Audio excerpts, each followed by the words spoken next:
Сега сме седнали пред софтуера на X-Rite за формулиране на цветове X-Rite Altura и бих искал съвсем накратко да ви покажа какво представлява той и какви са неговите основни функции. Както ще видите, софтуерът е изключително прост, с него се работи просто с няколко клика.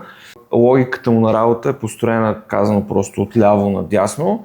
В най-лявата част си избираме цветовете, които искаме да постигнем, като може да ги изберем по всякакъв начин, чрез дигитален файл, да измерим клиентска мостра, може да ни ги дадат в някакво измерване, може да ги зададем от дигитална пантонска библиотека, така че абсолютно всякакъв начин можем да използваме.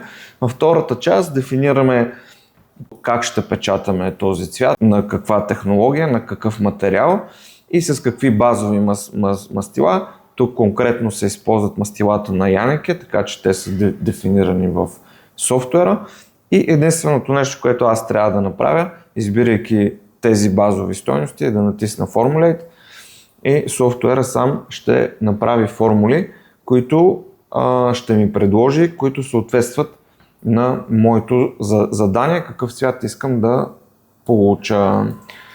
Тук може да видите различните формули, като софтуера ми дава директно да си избера формула на база на това, според софтуера, колко близко е тази формула до моята цел при тези печатни условия. Ето тук виждам една формула с делта 1,20, мога да избера нея и в момента, в който избера, аз получавам както процентно, така и количествено точните съотношения на тези три цвята, от които е съставена тази формула, които трябва да смеся, така че да получа крайния си цвят. Ако имам нужда от по-голямо количество, няма нужда да изчислявам с калкулатора, мога просто да кажа, че имам нужда да речем от 500 грама.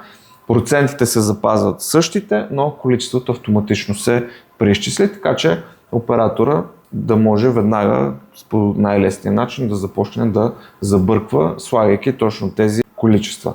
Ако нямам някой от тези цветове на склад, мога или да го изключа от формулата, така че той изобщо да не се взима предвид, или просто да избера формула, която използва други базови цветове, веднага виждайки, че тук все пак обаче жертвам малко по-голямо делта е.